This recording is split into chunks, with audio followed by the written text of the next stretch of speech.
And now to the Estonian team, Ksenia, SIPUNOVA and Miron, KORJAGIN. And this team competed at the World Junior Championships last season, and their performance there was 10 points lower than their rhythm dance score yesterday, so showcasing hard work in the off-season to come to the Junior Grand Prix season with big improvements.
Estonia's Ksenia, SIPUNOVA and Miron, KORJAGIN.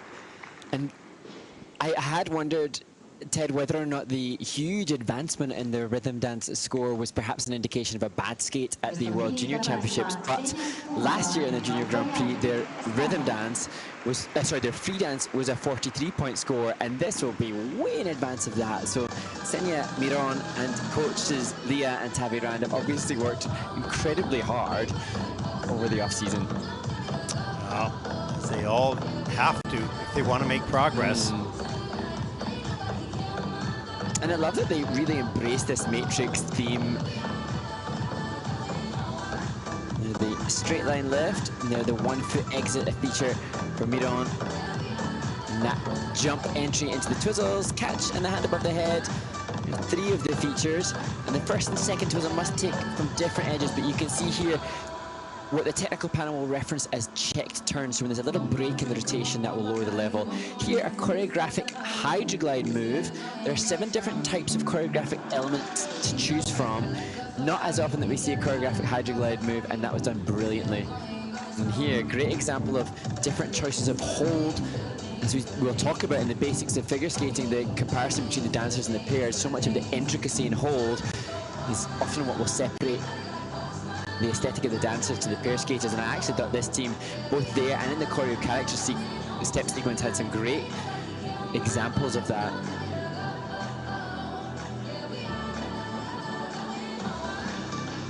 And that choreo character said, oh, Ted, you got it. This is what I wanted to show, all these differences in the hold. That's so intricate, detailed, and difficult. You're welcome. You're welcome.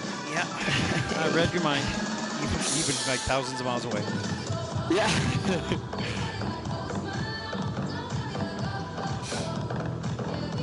Well, what do you question? With these early teams, how do you really tell the difference? Because they're all a little weaker skating skills. I didn't say weak, but less than perhaps the final groups, of course.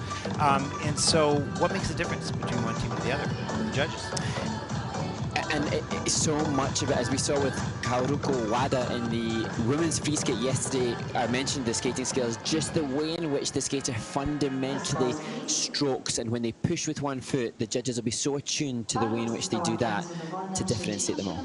Okay, 67.71, that is third in the free dance, Ksenia and Miron, and the total competition score, be looking for that number, 114.69, and that will also, for the moment at least, put them into third place. So not the placement and the numbers they were looking for, and they looked relatively happy coming off the ice, but a little bit disappointed with the numbers. You can see how close it is, 115.99 and 115.22.